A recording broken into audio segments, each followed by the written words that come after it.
Regular cleaning of the filters helps to maintain the suction and pickup performance you expect from the Beldray Vortexl. Firstly, ensure that you have switched off the unit and unplugged from the mains.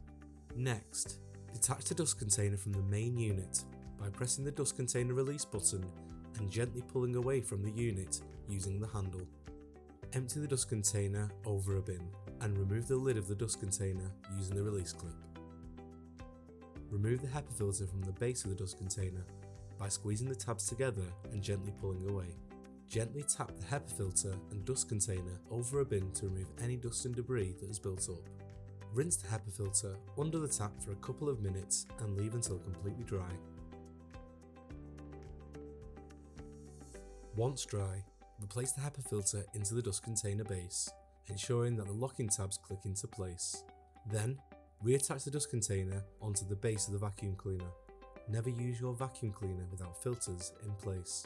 As well as regularly cleaning the filter system, we also advise that you check for blockages in the air inlet, the vacuum hose and the floor brush. Always ensure your floor brush is clean and blockage free. Please ensure that you are using the floor brush on the correct setting, depending on whether you're using hard floors or carpets. You can also adjust the suction on the vacuum cleaner using the slider on the main unit.